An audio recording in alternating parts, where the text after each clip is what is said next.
you so much, Carol, and good morning, everyone. I'm April Fong, Deputy Personal Finance Editor at the Globe and Mail. I'm really pleased to be moderating this next panel.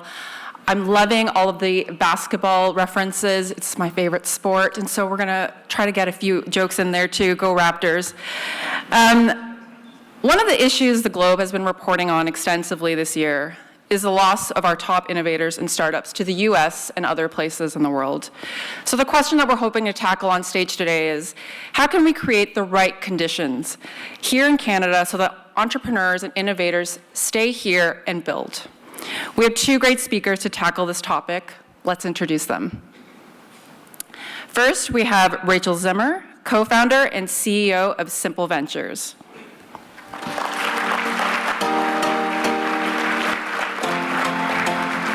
And secondly, I'm delighted to introduce Brice Scheschuk, managing partner of Globalive Capital. Welcome, Rachel and Brice.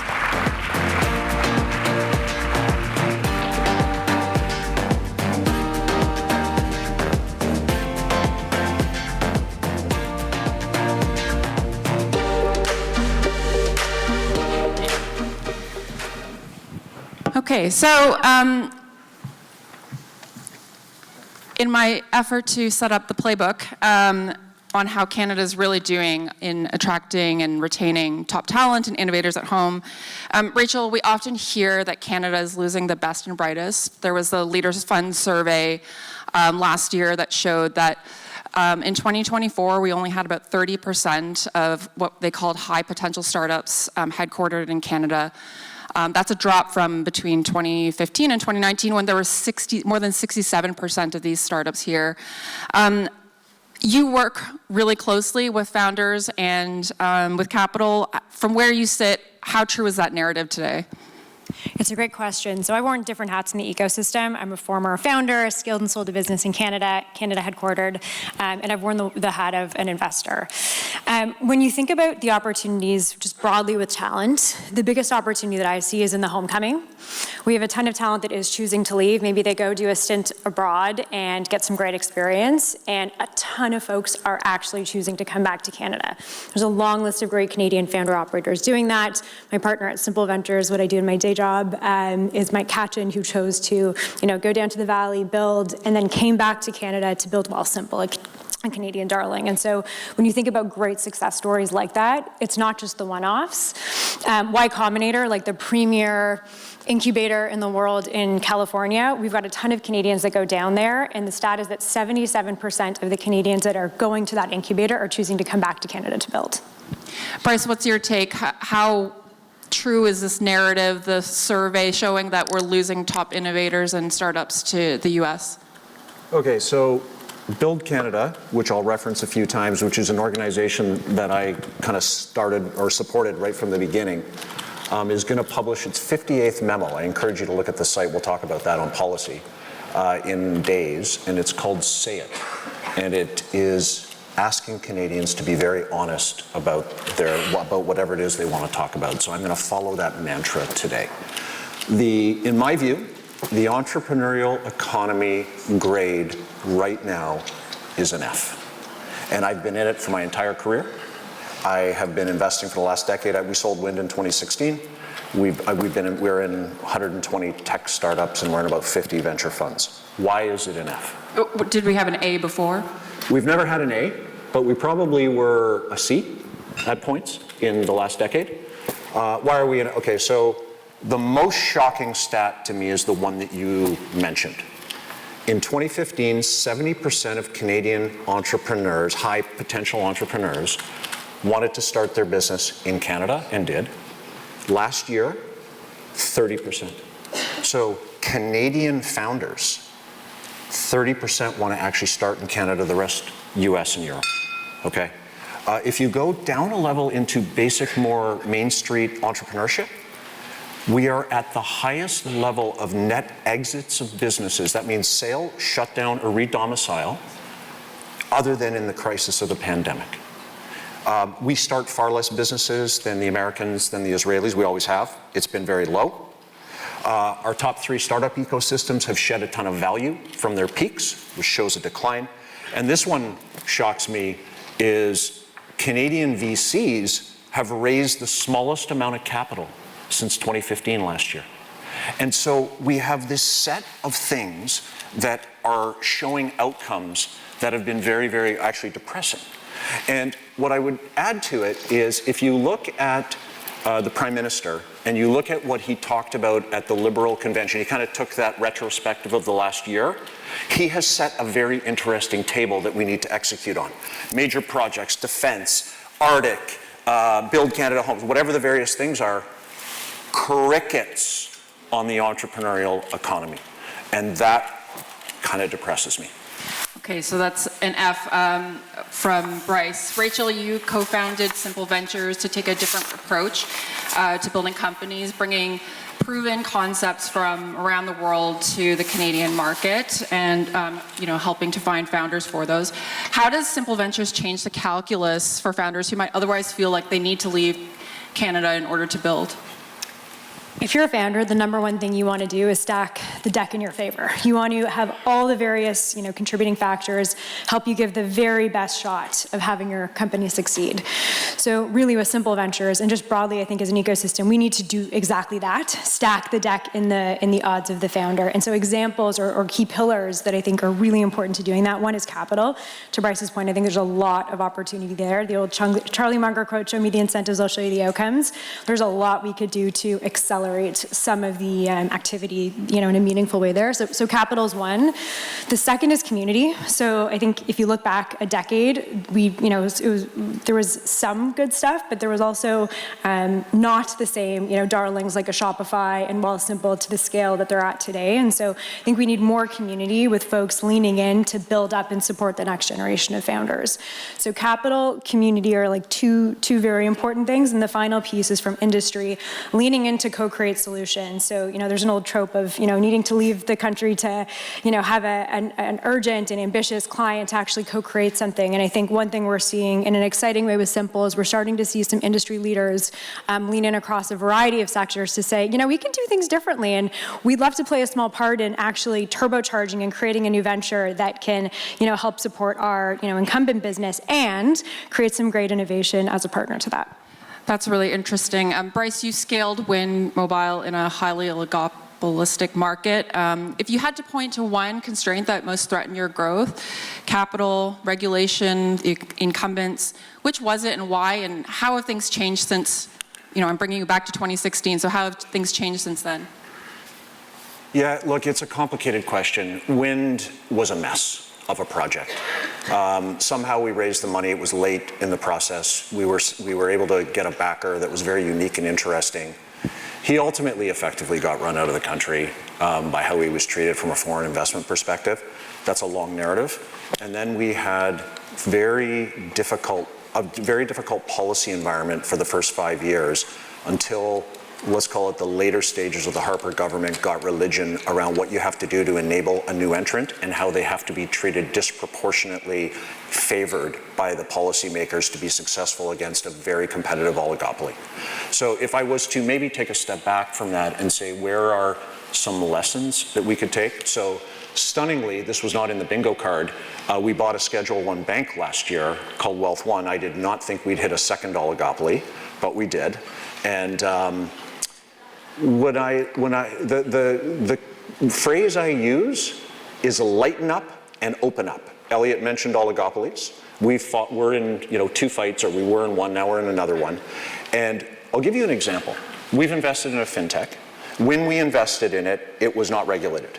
Since we invested, it's had to become a money services business and register with the Bank of Canada on the Retail Payments Activities Act. Okay? We bought a bank. People say, how is bank regulatory? I say telecom was kindergarten, banking is PhD. Okay. We've talked about real-time rails within finance for a decade and a half.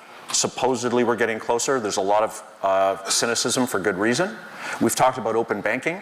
So it's making real, thoughtful, long-term pushing back against oligopolists to open up and allow entrepreneurs to flourish. That would be a key lesson that I would take from that. You've also been clear that Canada shouldn't replicate Silicon Valley to retain the best and brightest. Why not? And what do you think is the structural advantage that Canada has that we should play to? Is that to me or? That's to you, Brice. Okay, so let's talk AI for a moment. Okay, so Silicon Valley last quarter, we've all seen the gold rush. Silicon Valley / the US, $267 billion invested in venture.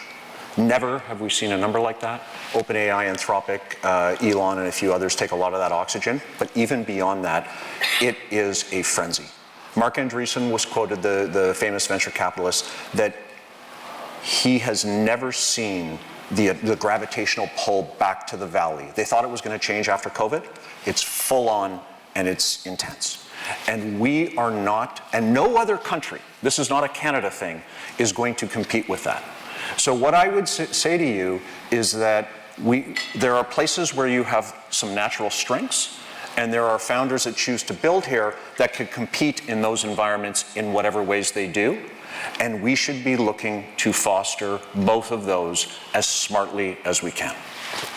On the topic of AI, Rachel, we have a global race for AI talent now. We're not just competing with ourselves.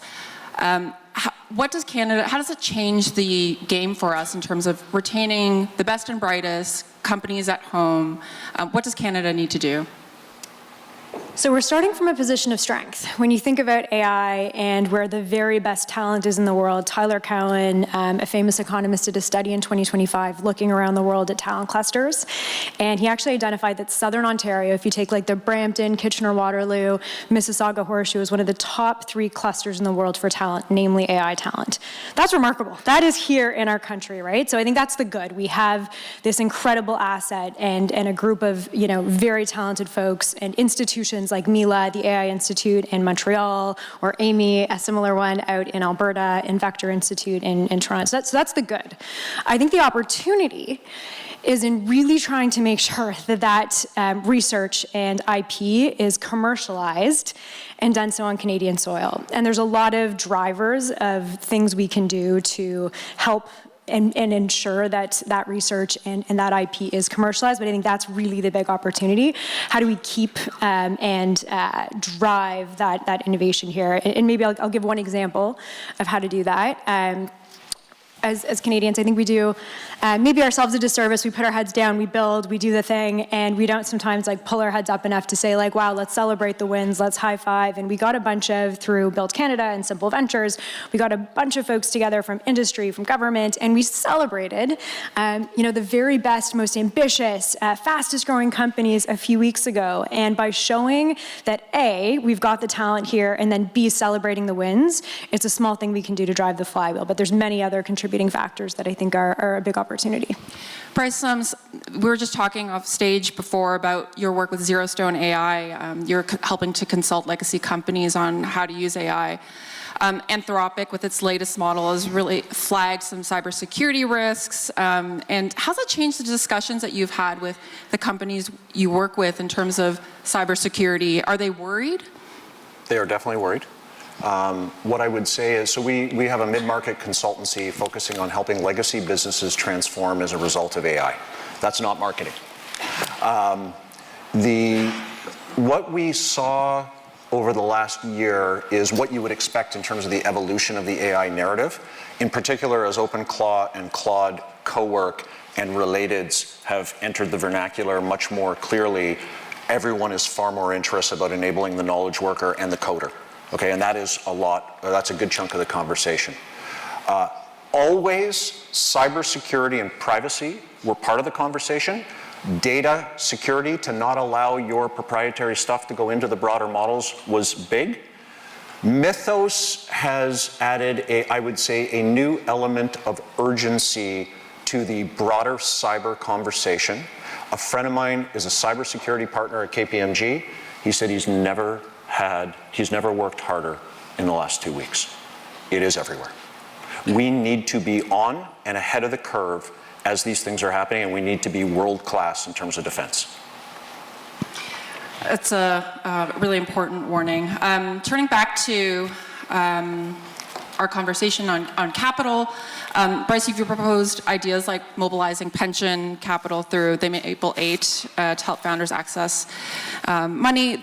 This week, OMER's pension plan said it's looking to add at least $10 billion in new investments in Canada over the next 5 years. It's the first major pension fund to set a domestic target. And that they said that there will be deals worth making in defense and growth capital for Canadian startups. Are moves like this enough to move the dial? No, they are not. And the issue with the OMER's announcement, happy they did it, of course, but when you look at, it was a very broad announcement about putting capital back into Canada, 10 billion, and it talked about infrastructure, it talked about defense, it talked about growth, it talked about a lot of stuff. So it's very easy to be watered when we're talking about the entrepreneurial economy. So I want to take a step back. You're giving me an opportunity here, and I want to talk about my views on capital, if you don't mind. Okay. Please do. So there's a pre-budget consult deadline of April 30th if anyone wants to submit. I'm working on a paper. It was driven and inspired by the Build Canada crowd that talks about two things. Well, really it talks about capital and incenting early stage investment. Okay, and I think we need to not do the same things we've been doing for the last decade and hoping for a different result. Okay, so my proposals have 4 recommendations, and they will include: get the government out of direct investment decision making for venture, for equity. BDC, EDC, superclusters, Vicky growth, this other $750 million that they put out in the last budget that hasn't really advanced. Pick your narrative. SIF, there's more acronyms than I know what to do with. Get it out, and I'll talk about where I would put it. My second recommendation is that we mandate, that is the word I'm using, the Maple 8 to allocate 0.3% of their AUM. They have $2.5 trillion of AUM, $7.5 billion a year for 20 years. Remember, they're compounding at 7 to 8%. This is a rounding error to them, and they've all touched the asset class a little bit, but I want guaranteed certainty of $7.5 billion in capital a year from the Maple 8, of which 20% will go to pre-seed, seed, and Series A. And I want to take all the government stuff that's been happening and roll the $2.5 billion a year into a sitting beside the Maple 8 and riding as a normal investor. So $10 billion a year, I think that will unlock $15 billion a year. And then my final recommendation, people may not know this, but so the US has something called an SBA loan program, which is a government-backed guarantee that goes through the banking system and so on for distribution. Some of you will know that name. Canada has one too, called the Canadian Small Business Financing Program. And it's small and pretty okay at what it does, but it's very limited. And I would propose that we use our existing distribution channels and expand that program to look a lot more like the SBA program, with a goal of unleashing $15 billion a year in loans to Canadian small and venture-backed businesses. So a complete paradigm shift away from government making the decisions to governments enabling the private market to do its thing. It's a solid plan. Rachel, let's talk about taxes. We often hear about tax competitiveness as a reason why Canadian founders leave here. From a founder's perspective, though, how much do you think tax considerations actually influence where they build or where they exit relative to things like quality of life, talent, and access to capital? I think there's a lot more that could be done. I think Brice has some really tangible recommendations there if you check out his memo of structurally some of the things that could be done. As an and to that, I think there's a role for government incentives, all the things we've spoken about, and for industry and the ecosystem to do everything we can to catalyze and support founders. So, one example with Simple Ventures, what we do, we're a venture builder. We've, accumulated capital and raised it from an incredible group of strategic operators, so folks like Sun Life, Sobeys, TD, and a long list of founder operators. So capital, community, getting this group together to support the founders, and then that co-creation piece of bringing customers to be the anchor to each and every project that we're starting. And so I think there's definitely a piece on taxes, and it's how do we catalyze as an ecosystem and all play our role in making a big dent in the problem. April, can I say one thing about tax, please? Please. Okay. So if you look at Canada, it shocks me in some ways that our largest tax shelter is our primary residences. Like the house you own, how productive is that as a tax shelter? Okay, what I believe we should do if you want to enable early stage investing, the angel, the early unlock, and founders to also get the benefit, is you need to eliminate capital gains tax on early stage investing when you have rarely the outcome of success. And if you look at housing and primary residence, you can own a $10 million house in Rosedale, you can sell it for 15 and you pay no tax. That is insane to me. I think we should create a tax, capital gains tax on primary residences, but with a very big exemption for the average Canadian. And I hope that the wealthy, of which I think all of us in this room probably qualify, would think a little bit differently about where they would park their capital and where they would take risk. Okay, some detailed recommendations from both of you. We have just less than a minute left, but I want to end with a clear call to action from both of you. Looking ahead 5 years from now, if Canada is meaningfully better at retaining talent, top talent, innovators at home, building domestic companies here, what is the single change that leaders, and this could be investors, executives, policymakers, what do they have to do and take ownership of now? Brice, let's start with you. Okay, this is great. So I'm thinking more near term, but I'll give you the thing I forgot to say today. Representation, okay? And I want to give the concrete example. The Prime Minister yesterday named the CUSMA Advisory Council. On that advisory council, there is not a single founding entrepreneur. Where is Toby Lutke? Where is Michael Katchen? Where is my business partner, Anthony Lacavera? 3 of the entrepreneurs who fought the biggest fights in regulated industries and or globally. And we have no representation. And we need lots of it. We need private-public sector partnership so the public sector can take input from this crowd. You're saying private sector representation or tech sector representation? Both. But tech has been woefully underrepresented. Rachel? Take more risk, and I think that everyone, whether you're industry, whether you're in government, has a role for that. And so something very, very tangible would be find one startup, find one founder in the ecosystem, and try and solve a problem with them. And if anyone hasn't dove into Claude or Lovable or any of the AI tools, everyone go home and deadline of Sunday, build something yourself, try it, put the prompt in, and we need to increase our utilization as a country to make sure that we're driving as innovators from all different parts of the ecosystem. So partner with founders and then make sure that you're, staying with the progress that's so exciting, but also our responsibility to make sure we're driving as a community. Okay, so more tech and business at the table and take risks and help to adopt a Canadian tech. We have to leave it there. Thank you so much, Brice and Rachel, for this conversation today. Thank you.